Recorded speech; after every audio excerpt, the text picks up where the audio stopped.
Este es el podcast de Joven Verdadera, una voz en medio del ruido, guiándote hacia tu significado, valor y propósito en Cristo.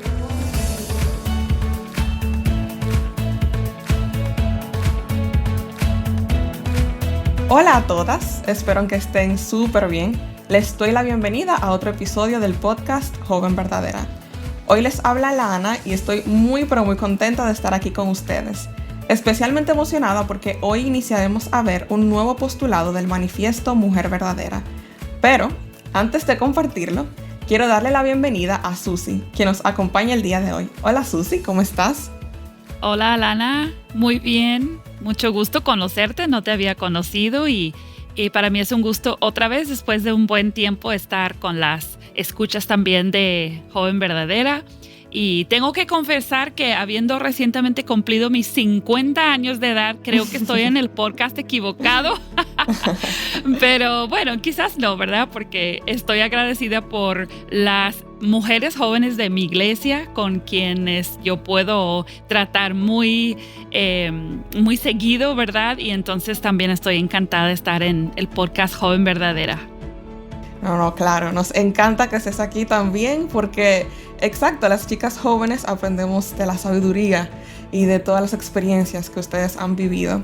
Y bueno, para quitarles la intriga de cuál es el postulado que vamos a ver el día de hoy, se los comparto. Y dice así: el plan de Dios para el hombre y la mujer es más amplio que el matrimonio.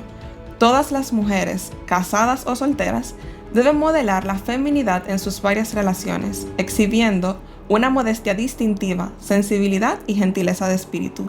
Y hoy, en especial, estaremos hablando de la modestia, en específico de cómo glorificar a Dios al exhibir la pureza y modestia. Este tema, lo sabemos, puede ser algo polémico.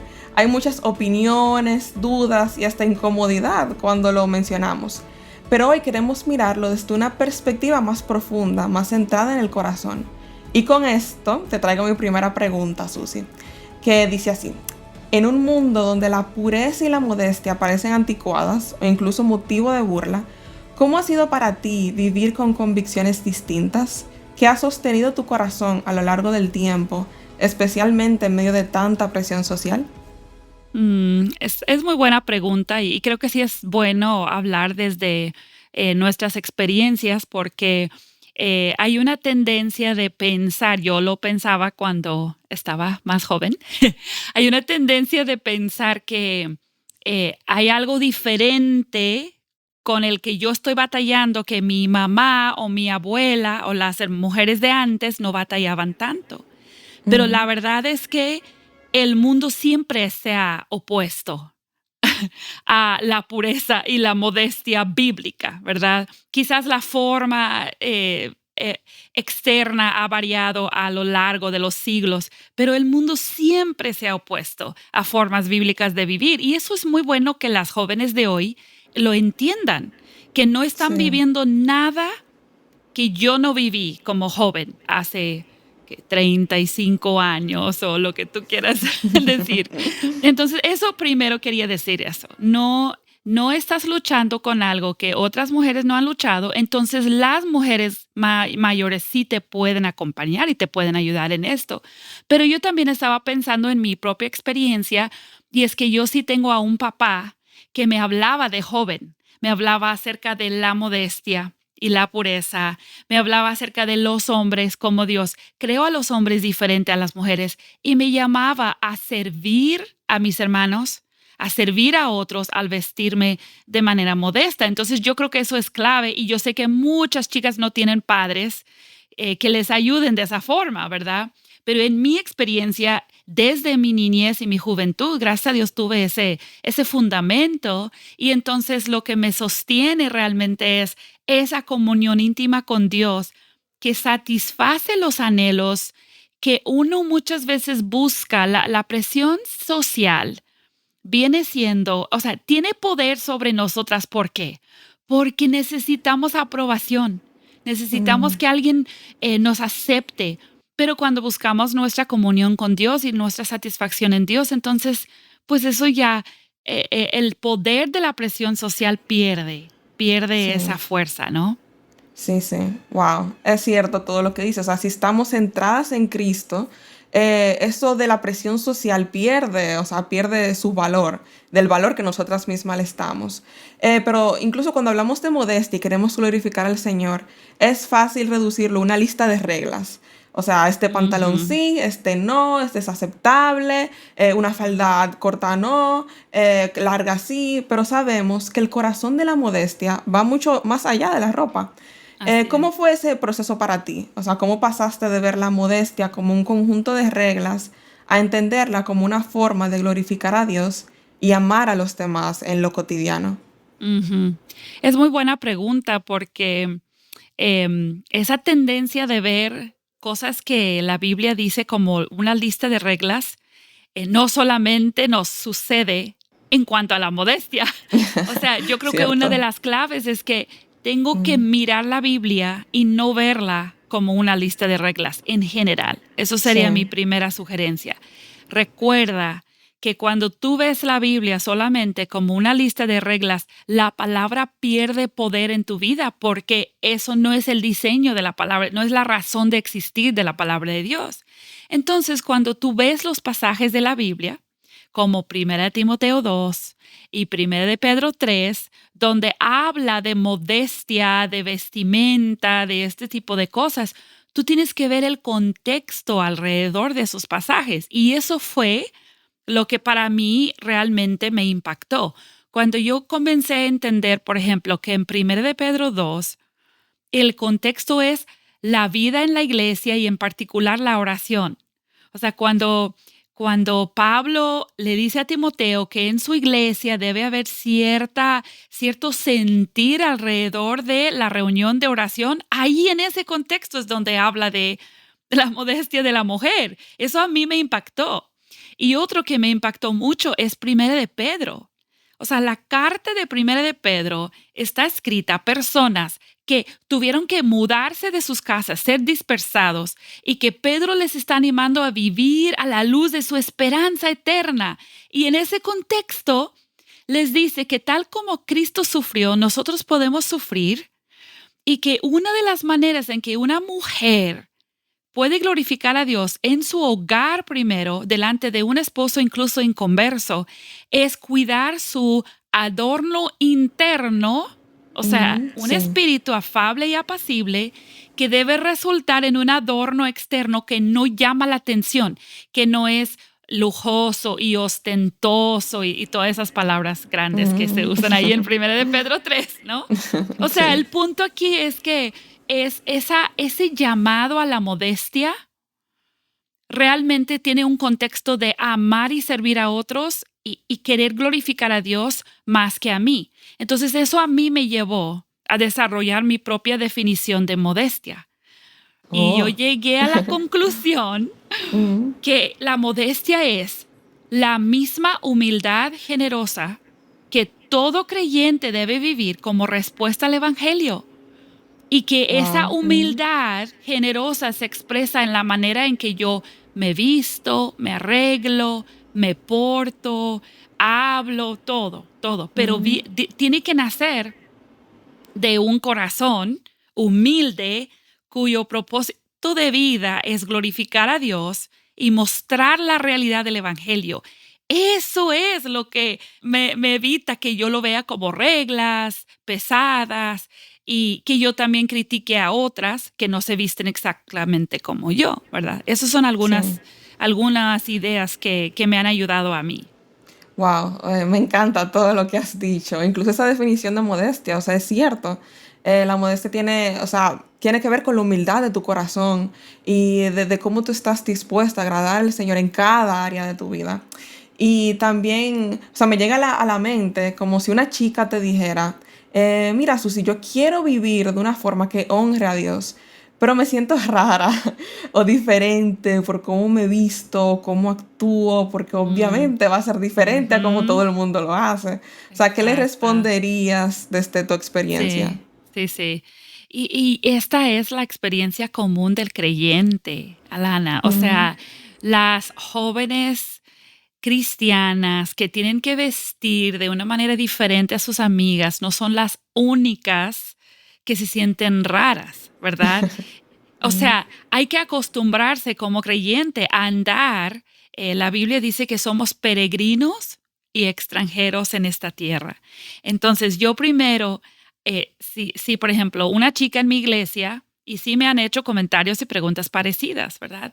Es que en la escuela yo soy diferente. Sí, o sea, a mí me ayudó en este tema mucho el librito de Nancy Wolgemuth, que ella Sí. escribió hace muchos años, que se llama La apariencia en español. Ujú.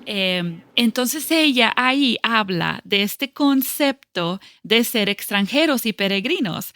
Y ella da un ejemplo.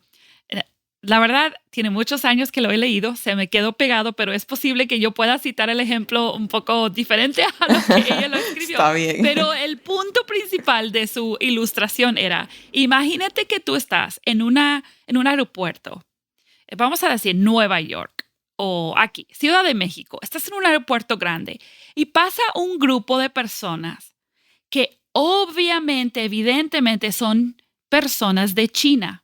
¿Cómo tú sabes que vienen de China? Bueno, vienen hablando un idioma que suena, según tú, como chino, aunque tú no hablas chino, ¿verdad? Pero según tú. Y traen una vestimenta que nosotros diríamos, eso es vestimenta típica de China, ¿verdad? Su forma de sus rostros, sus ojos, su cabello, son rasgos que nosotros reconocemos que son como las personas de China. Imagínate entonces, perdón, que tú le dijeras algo, ustedes son de China, y esas personas dijeran, ¡ay, qué ofensa! ¿Cómo nos vas a etiquetar de que somos de China?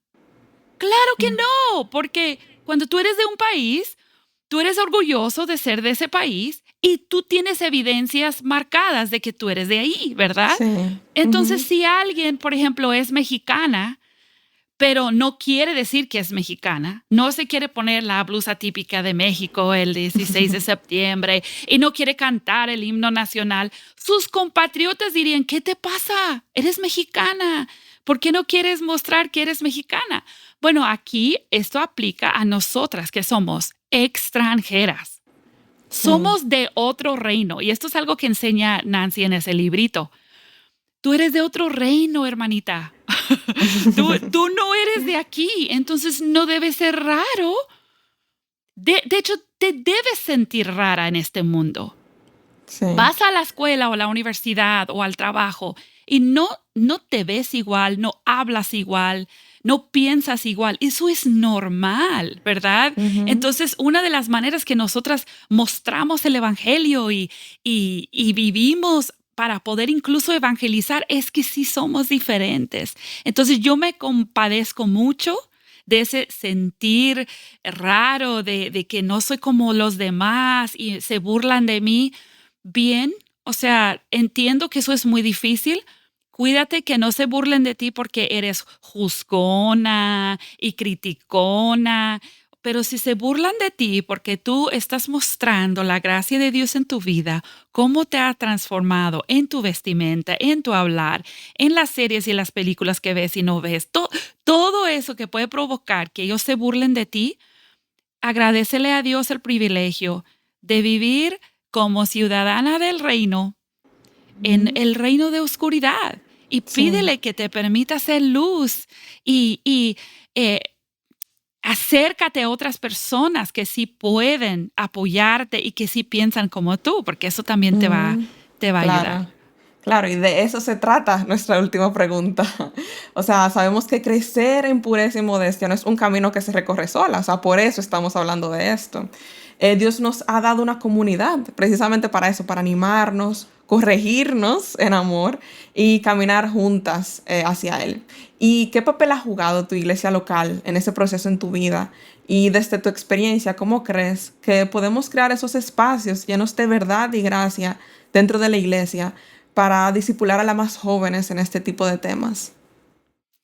En cuanto a en mi vida personal, ¿qué papel ha jugado la iglesia? Yo creo que en mi niñez, en mi juventud, estuve más en iglesias donde sí lo pensaban como más como reglas. Sí. Y yo no entendía todo. Yo recuerdo como jovencita ver incongruencias y Mm. decir, bueno, mi papá no era incongruente. Mi papá no. Él tenía muy claro y él estaba muy involucrado en mi vida.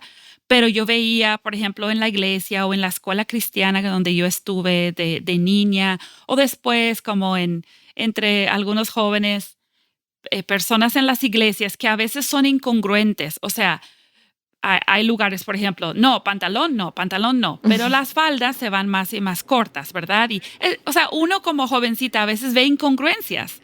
Ve a las personas en la iglesia que, la iglesia llega bien bonita y arreglada y modesta, pero luego me la topé en la tienda y súper inmodesta, ¿verdad? Su vestimenta. Y para las jóvenes eso nos provoca mucha confusión. Entonces decimos, ¿y qué es entonces la modestia? O sea, ¿cómo es que una mujer cristiana debe vestir? Pero a mí me ha ayudado mucho ya como ya mujer adulta, casada, incluso esposa de pastor. Primero entender que en la iglesia local yo tengo una gran variedad de hermanas que vienen de trasfondos muy diferentes, que tienen formas de cuerpo muy diferentes, que tienen ideas o preferencias muy diferentes y que es posible que todas andemos en modestia, pero que nos veamos diferentes y eso está bien. Entonces, en eso, al ser esposa de pastor por 15 años, yo me he dado cuenta que a veces yo puedo servir a mis hermanas al vestirme de maneras diferentes, al variar mi vestimenta para que no se haga la idea de que, todos tienen que vestirse como la esposa de pastor y si no, no son modestas, ¿verdad? Uno puede llegar a la iglesia en un pantalón modesto, en una falda modesta. Uno debe andar siempre en modestia, pero la verdad es que la modestia tiene contextos.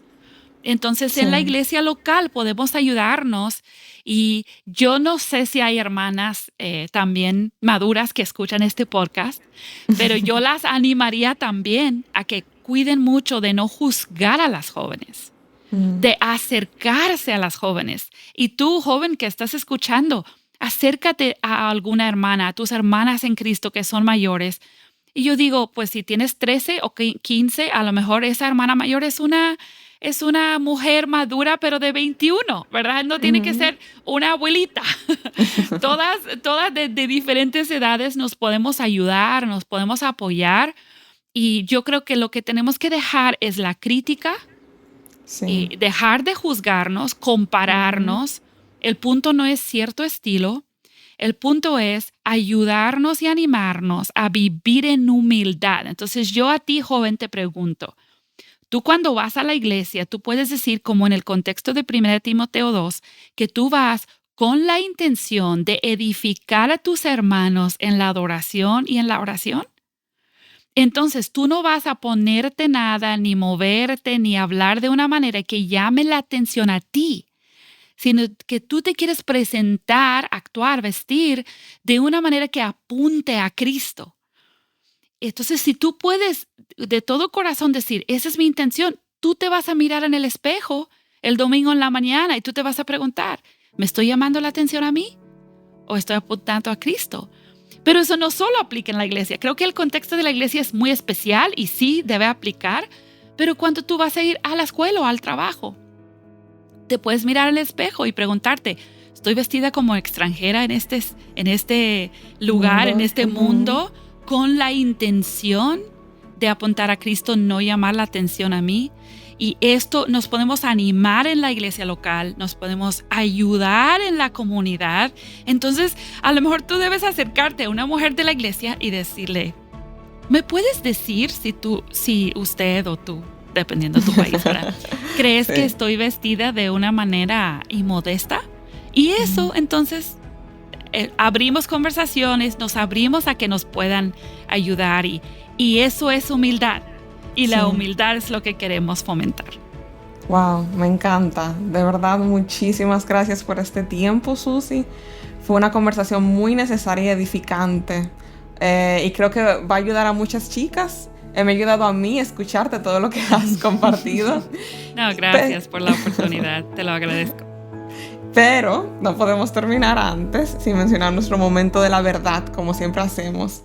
Y el llamado a glorificar a Dios en nuestra pureza y modestia no se trata simplemente de cumplir reglas externas, como Susi nos recordaba, sino de reflejar a Cristo en cada aspecto de nuestra vida. La verdadera modestia fluye de un corazón que ha sido transformado por el Evangelio, que desea amar a Dios por encima de todo y servir a los demás con humildad y amor. Recordemos que en un mundo que celebra lo opuesto, nuestra pureza y modestia apuntan a una esperanza mayor, a un Dios que es santo, bello y digno de ser conocido. Y nada, con eso terminamos. Muchas gracias por acompañarnos en otro episodio del podcast Joven Verdadera. Oramos que este tiempo haya sido de edificación para tu corazón y que salgas con un deseo renovado de glorificar a Dios en cada detalle de tu vida. Nos vemos la próxima semana en otro episodio y nada, hasta pronto. Joven Verdadera es un ministerio de alcance de Aviva Nuestros Corazones. Para más recursos como este, visita avivanuestroscorazones.com.